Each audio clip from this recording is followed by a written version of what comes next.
ಇವತ್ತು ನನ್ನ ಮೊಮ್ಮಗಳು ವಿಡಿಯೋಗ ನಾನ್ ವಾಯ್ಸ್ ಕೊಡ್ತಾವನಿ ಕಣ್ರಪ್ಪ.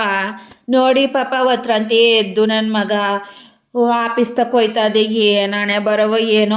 ಆ ಆಫೀಸ್ ನೋಡಿದ್ರೆ ಅಷ್ಟು ದೂರ ಅದೇ, ದಿನ ಒಂದು 30 ಕಿಲೋಮೀಟ್ರ್ ಅಂದೆ ಒಂದಕ್ಕೆ ಹೋಗಕ್ಕೆ ಬರೋಕ್ಕೆ 4 ಗಂಟೆ ಪಾಪ ಬಸ್ಸಲ್ಲಿಯೇ ಕಳೀತದೆ ಜೀವನವ. ಅಲ್ಲಿ ನೋಡಿ ಇವಳು ಹಣೆ ಬರ ಹೆಂಗಿದ್ದದು, ಚಂದ್ರನೇ ಇನ್ನೂ ಒಟ್ಟಿಗೆ ಹೋಗಿಲ್ಲ. ಈ ಹೆಣ್ಣು ನೋಡಿದ್ರೆ ಆಗಲೇ ಎದ್ದು ಆಫೀಸ್ ತಕ ಹೋಯ್ತದೆ. ಏನು ಮಾಡೋಕ್ಕಾಗದ ಮೀನಿಂಗ್ ಕರ್ಮದ ಯಾವ ಜನ್ಮದಲ್ಲಿ ಏನು ಪಾಪ ಮಾಡಿದ್ದು. ಈಗ ಹೋಗಿ ಅದು ಯಾವುದೋ ವಿಜಯನಗರ ಬಸ್ ಸ್ಟಾಪ್ ಅಂತೆ ಕಣಪ್ಪ, ಅಲ್ಲಿ ಕಾಯ್ತದೆ. ಅಯ್ಯ ತಪ್ಪು ತಿಳ್ಕೊಬಿಡ್ರಿ, ಈ ಬಸ್ಸಲ್ಲೆಲ್ಲ ಅವಳು ಹೋಗೋದು ಅದು ಯಾವುದೋ ಆಫೀಸ್ ಕ್ಯಾಬ್ ಬಂದದಂತೆ. ಸ್ಕೂಲ್ ಮಕ್ಳು ಹತ್ಕೊ ಹೋಯ್ತವಲ್ಲ, ಹಂಗೆ ಹತ್ಕೊ ಹೋಯ್ತಾ ಇರ್ತದೆ.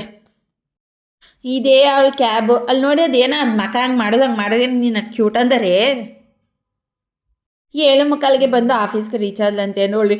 ನಾನು 7:45 ಇನ್ನೂ ಈ ಚಳಿಗೆ ಬೆಚ್ಚಗೆ ಬೆಡ್ಶೀಟ್ ಬಿದ್ದಿದ್ದೆ ಕಣಪ್ಪ. ಇವಳು ಹೆಣ್ಣು ನೋಡೋರು ಹೋಗಿ ಆಫೀಸ್ಗೆ ಹೋಗೋದೆ. ಚಿಕ್ಕ ವಯಸ್ಸಲ್ಲಿ ಬೊಮ್ಮಿಲಿ ಕತೆ ಹೇಳ್ತೀನಿ ಅಂದರೆ ಮುಂಡೆದು ಕತೆನೇ ಕೇಳ್ತಾ ಇರಲಿಲ್ಲ. ಇವಾಗ ನೋಡೋದು ಯಾವುದೋ ಹೋಗಿ ಕತೆ ಪುಸ್ತಕ ಓದ್ಕೊ ಕೂತೋದೆ. ಪತೆ ಓದಿ ತಿಂಡಿ ಗಿಂಡಿ ತಿಂದು ಈಗ ಅದೇನೋ ಕೊಟ ಅಂತ ಕೊಡ್ತಾರಲ್ಲ, ನಂಗೆ ಅದ್ರ ಬಗ್ಗೆ ತಿಳಿದಿಲ್ಲ ಕಣಪ್ಪ. ಅದನ್ನ ಕುಟ್ಟಿ ಅದೇನೋ ಕೆಲಸ ಮಾಡೋಳಂತೆ, ಕೆಲಸ ಮಾಡೋಕ್ಕೆ ಹೋಗೋಳೆ. ಅದೇನೋ ತುಟಿ ನೈಸ್ ಆಗೋ ಕಚ್ಕೊತಾರಲ್ಲ ಅದು. ಇದು ತುಂಬ ಚೆನ್ನಾಗದೆ. ನಾನೊಂದು ಹಿಡ್ದಾಗ ಹಚ್ಕೊಂಡವ್ ನೋಡಿ, ಅದೇ ಅವಳು ಹಚ್ಕೋತಿರೋದು. ಮಧ್ಯಾಹ್ನ ಊಟ ಮಾಡಿ ಹೋಗಿ ಬೀಡ ಹಾಕತ್ತಿದ್ದದಂತೆ. ಅದೇನೋ ಅಂಗಡಿಯೆಲ್ಲ ಇಕ್ಕಿದ್ರಂತೆ ಅವ್ರ ಆಫೀಸಾಗ. ಈ ಯಾರಮ್ಮಿ ಹೆಣ್ಮಗ ಅಂತ ಕೇಳಿದ್ರೆ, ಅದು ಯಾರೋ ಹೆಣ್ಮಗ ಇವತ್ತು ನಾನು ರೆಡಿಯಾಗಿ ಬಂದಿನಿ ಫೋಟೋ ತೆಗಿ ಅಂತಂತೆ. ಆ ಹೆಣ್ಣಿಗೆ ಫೋಟೋ ತೆಗೆದು ಅದೇನೋ ಬಂದು ಆ ಹುಣ್ಸೆಣ್ಣಿಗೆ ಅಯ್ಯೋ ಶಿವನೇ 10 ರೂಪಾಯಿ ಕೊಡ್ಲಂತೆ. ನಮ್ಮ ಕಾಲದಾಗ 50 ಪೈಸೆ ಇತ್ತು.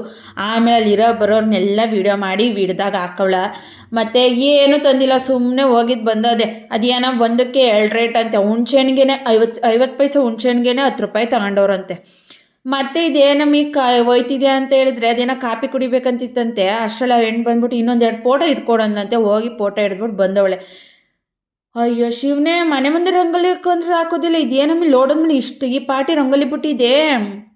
ಕೊನೆಗೂ ಸಾಯಂಕಾಲ ಬಂದು ವಿಜಯನಗರಲ್ಲಿ ಇಳಿದು ಇವಾಗ ಆಟ ಮಾಡ್ಕೊಂಡು ಮನೆ ತಗ ಬರ್ತದೆ. ಹೊಸಿ ಲೈಕು ಶೇರು ಕಮೆಂಟ್ ಮಾಡ್ರಪ್ಪ. ಇದಾಗಿತ್ತು ನನ್ನ ಮೊಮ್ಮಗಳು ಆಫೀಸ್ ದಿನ.